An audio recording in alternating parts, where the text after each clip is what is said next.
Hello friends, in this session of Management from Heart, we'll talk something about our learnings. The learnings that will take us to the future through 2022. Happy New Year to start with. In past 6-7 decades, there has been a change. We have shifted from organizations to offices. What's the difference between an organization and an office? An organization is a bunch of relationships, whereas an office is a building with furniture, a non-living work area. Organizations are the building blocks of the society, the nation, and the world at large. The culture from the organizations, it moves outside to our society. The second point is that time cannot be managed. Time moves at the rate of 1 second per second for everybody. It's not the time that we have to manage. We have to manage our activities. We have to see our time wasters. Well, over past few years or decades, I have identified my 4 time wasters. The first one being Chowkidari, the watchman's job. It is part of everybody's job, basically. Every management part, because every human is a part of management. The question is, how much time I am allocating to the watchman's job? The second in the line is the waiting time. This is an unavoidable period most of the times, and it is a sufficiently large period to be careful about. So what I plan in my waiting periods, that is important.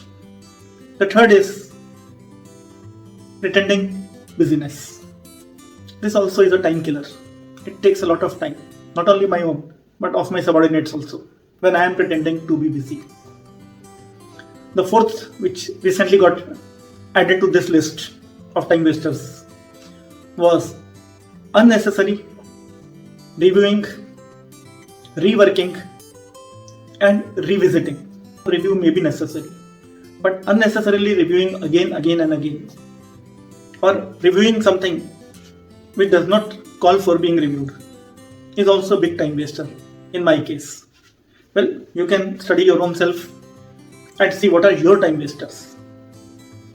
The third learning is related to change. One of the key features which Ab-Mfh suggests is that comfort is the largest selling commodity in this world. Change is simply wonderful, provided that change is done for the betterment of my, inverted commas, my organization.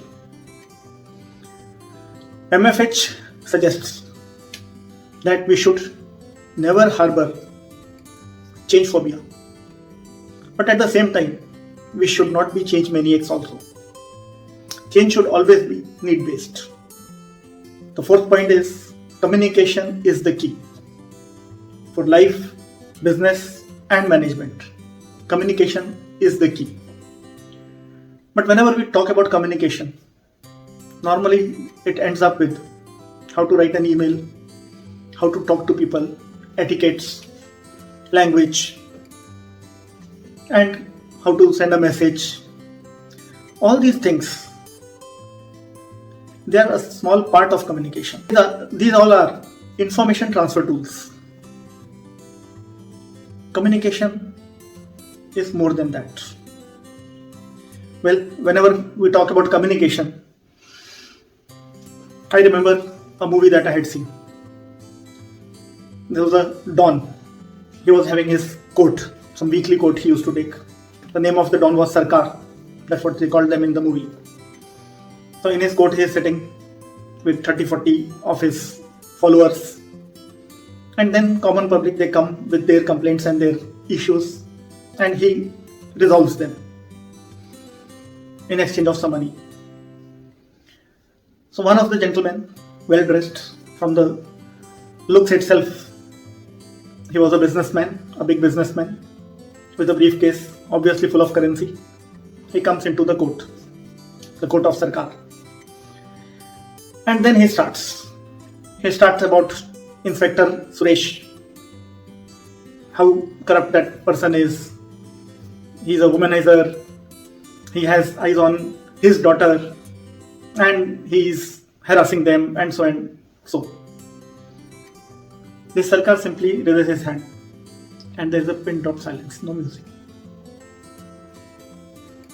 Sarkar looks towards his key person, and that person simply gets up, goes to that gentleman, takes the briefcase, hands over to another person, guides him to a door.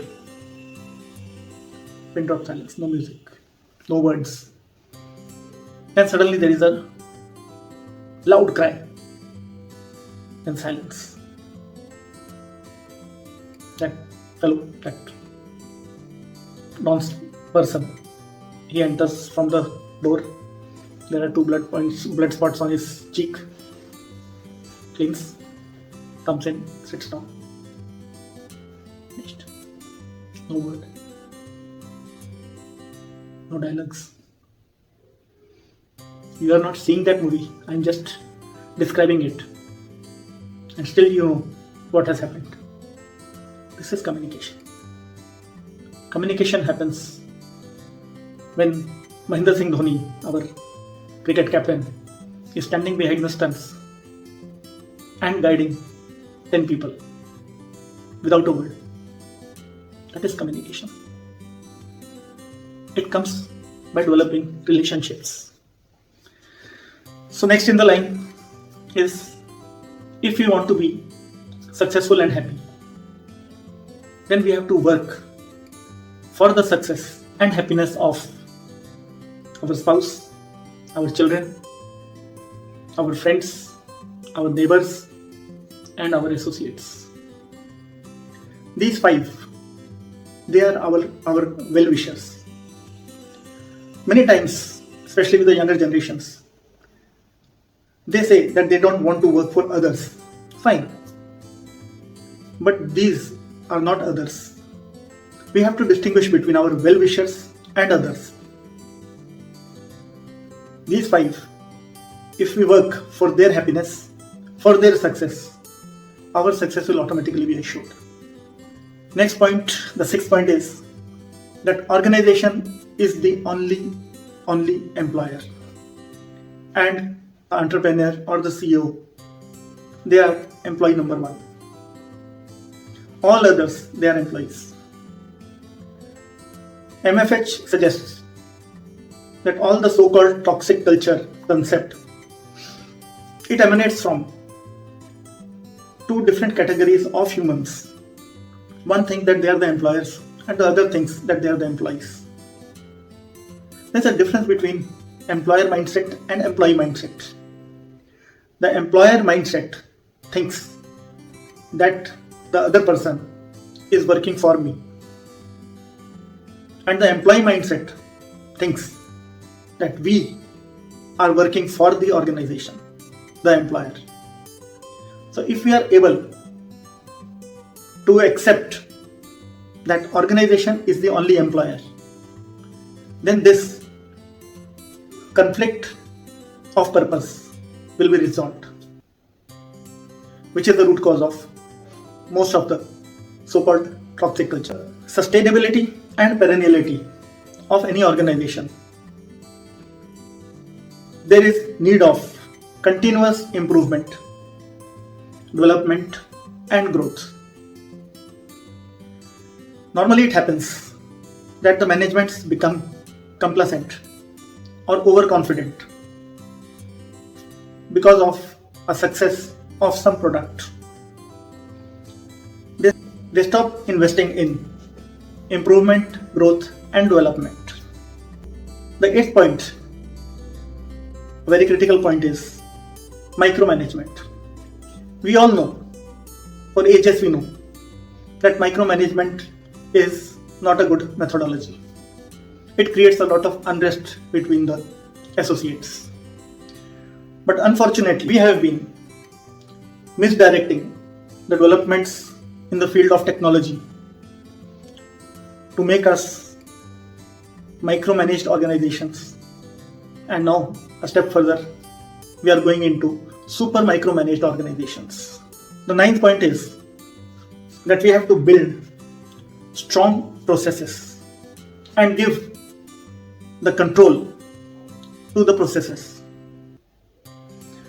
A major conflict reason in the organization is the control function, and the control function does not exist.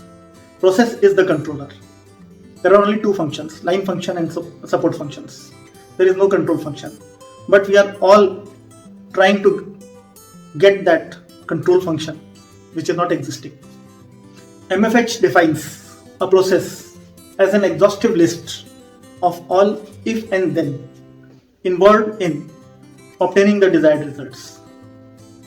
The outcome of the if and then chart should be elimination of ambiguities in the decision taking process. Do we realize that 96% of our data collection, analyzing, and discussions on the data are simply garbage? Only 4% is useful data. And whatever data also we are collecting, we are trying to show our busyness by analyzing, reanalyzing, discussing again the same data again and again. In one of my friends' organization, I suggested him a single small point. I told him that in next meeting you circulated that any point that has been discussed during the last 1 year will not be taken up in the agenda. There was no point in the agenda. All the points that we are discussing, they had been already discussed. And not only discussed once, discussed n number of times. That's what we are doing with that. Organization has a unique identity. And this identity is different from the identity of the owners, managing director or head of the organization. Organization has a unique soul and a unique heart. A unique thinking process, which is different from any associate of the organization. Understanding this helps in personifying the organization. Once we personify an organization, we can build great cultures. Well, friends, these are the few points that I wanted to share in the beginning of the new year. Let us work to build great organizations. Includingly, what I will say is life, business and management. They are simple. They are very simple. But they are not easy. They demand our full time and energy and dedication. In our endeavor to make them easy, we actually complicate them. And let us decide that we will keep life, business and management simple and be ready for the difficulties. That's all for the day. See you in the year 2022. Happy New Year.